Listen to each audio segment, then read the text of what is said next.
Bapak Ibu saudaraku yang terkasih dalam Kristus, selamat berjumpa dalam acara komunikasi pastoral Paroki Santo Antonius Padua Muntilan, Kompas Muntilan pada edisi Sapaan Pagi. Mari kita bersama-sama menyiapkan hati kita, menandai diri kita dengan tanda kemenangan Kristus untuk mendengarkan firman Tuhan. Demi nama Bapa dan Putra dan Roh Kudus, Tuhan beserta kita. Inilah Injil Yesus Kristus menurut Matius. Pada suatu hari Tuhan Yesus naik ke atas bukit, sebab melihat orang banyak. Setelah Tuhan Yesus duduk, datanglah murid-muridnya kepadanya. Lalu Tuhan Yesus mulai berbicara dan menyampaikan ajaran ini kepada mereka. Berbahagialah orang yang miskin di hadapan Allah, karena merekalah yang empunya kerajaan surga. Berbahagialah orang yang berduka cita, karena mereka akan dihibur. Berbahagialah orang yang lemah lembut, karena mereka akan memiliki bumi. Berbahagialah orang yang lapar dan haus akan kebenaran, karena mereka akan dipuaskan. Berbahagialah orang yang murah hati, karena mereka akan beroleh kemurahan.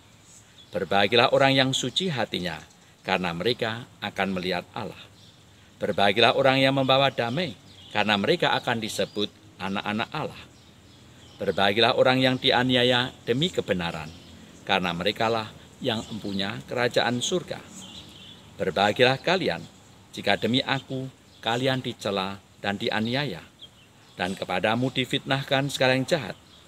Bersukacita dan bergembiralah, sebab besarlah ganjaranmu di surga. Sebab para nabi sebelum kalian pun telah dianiaya. Demikianlah Injil Tuhan. Bapak Ibu saudariku yang terkasih dalam Kristus, di dalam salah satu khotbah dari Monsinyur Suharyo, beliau mengajak kita untuk membedakan antara senang dan bahagia. Seringkali orang mencampur adukkan dua kata itu. Senang ya bahagia, bahagia ya senang. Padahal itu berbeda.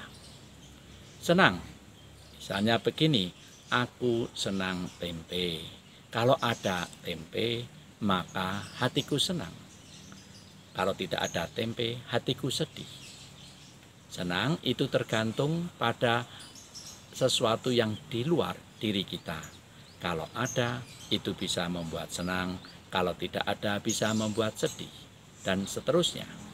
Tetapi kalau berbahagia, itu tidak tergantung dari sesuatu yang di luar, yang memenuhi keinginan hati kita. Tetapi berbahagia adalah sesuatu yang dari dalam diri kita sendiri. Ada atau tidak ada sesuatu yang di luar diri kita itu, orang tetap bahagia. Misalnya saja, hatiku bahagia. Ada atau tidak ada tempe tadi, saya tetap bahagia. Ada tempe yang bahagia, tidak ada tempe yang bahagia. Karena kebahagiaan tidak tergantung persoalan ada tiadanya sesuatu yang di luar, misalnya tempe tadi. Bapak Ibu saudariku yang terkasih di dalam Kristus, di dalam kehidupan kita setiap hari, terutama orang beriman, sering dan sering kita meminta atau memintakan atau mendoakan supaya kita bisa hidup bahagia, terutama bahagia abadi bersama dengan Tuhan di surga. Pertanyaannya adalah, bagaimana kita memahami tentang bahagia itu sendiri? Seringkali kita berpikir tentang bahagia ternyata masih terbatas pada soal senang. Orang berbahagia di surga karena di sana ada makanan. Kalau ada makanan yang berlimpah ruah, maka akan bahagia. Bukan, itu adalah senang karena ada makanan. Apakah semua orang harus senang makan? Tidak, ada orang yang kesenangannya lain lagi.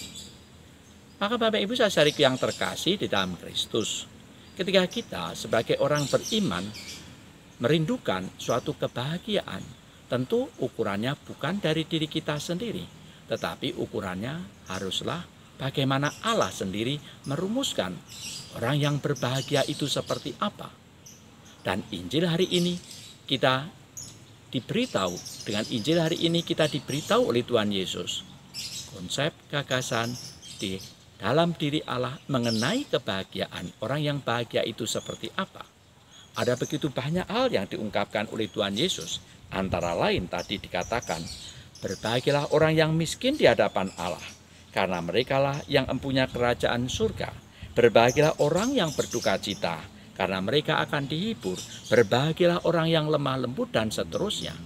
Jadi, yang disebut orang yang berbahagia adalah mereka atau kita semua yang mempunyai kepribadian tertentu. Kualitas kepribadian di hadapan Allah. Entah itu pribadi yang lemah lembut, entah itu pribadi yang miskin di hadapan Allah, entah itu pribadi yang murah hati, pribadi yang suci hatinya, pribadi yang suka membawa damai dan seterusnya. Maka Bapak Ibu saudaraku yang terkasih dalam Kristus, malah kita menata lagi, melihat lagi pemahaman kita mengenai hidup bahagia bersama dengan Tuhan di surga. Jangan-jangan kita masih membawa konsep cara berpikir manusiawi. Seolah-olah kalau kita memiliki ini dan itu, lalu kita bahagia. Tidak. Mungkin itu hanya sekedar soal senang. Tetapi bukan sesuatu yang mengalir dari dalam karena kualitas pribadi. Bapak Ibu saudaraku yang terkasih dalam Kristus. Dengan itu kita bisa memahami orang yang memiliki harta yang luar biasa. Tetapi karena hasil dari korupsi atau pencurian atau perampokan, dia tidak berbahagia. Dia hanya senang memiliki harta itu, tetapi dia tidak akan disebut yang bahagia. Karena dia bukan berkualitas orang yang berbahagia di hadapan Allah. Tetapi kualitasnya adalah kualitas pencuri, kualitas pendosa, kualitas perampok, dan seterusnya. Bapak Ibu saudaraku yang terkasih dalam Kristus, malah kita sekali lagi mohon pada Tuhan supaya hidup kita, cara berpikir kita, cara bertindak kita selalu ditata dengan cara berpikir, cara bertindak, cara pengambilan keputusan yang dilakukan oleh Allah sendiri. Kita mohon pada Tuhan supaya dengan demikian warta kerajaan surga itu terwujud nyatakan, karena kita hidup dengan kualitas sebagai anak-anak Allah sebagaimana diteladankan oleh Tuhan kita Yesus Kristus sendiri. Amin. Bapak Ibu saudaraku yang terkasih dalam Kristus, pada kesempatan ini malah kita juga mendoakan ulang tahun perkawinan yang ke-45 dari pasangan yang berbahagia Bapak Agustinus Hartanto dan Ibu Hendrika Sriwidayati. Kita mohonkan kepada Tuhan supaya keluarga mereka dilimpahi berkat Tuhan yang melimpah. Mereka bahagia karena memiliki kualitas sebagai keluarga kesayangan Allah sendiri. Malah kita berdoa. Ya Allah Bapa yang penuh kasih, kami bersyukur dan berterima kasih kepadamu. Karena Tuhan kami Yesus Kristus selalu mewartakan, memberikan nilai-nilai surgawi kepada kami semua. Bukan cara berpikir manusia belaka, tetapi lebih-lebih apa yang menjadi cara bertindak, cara berpikir, keputusan, apa yang ada di dalam dirimu.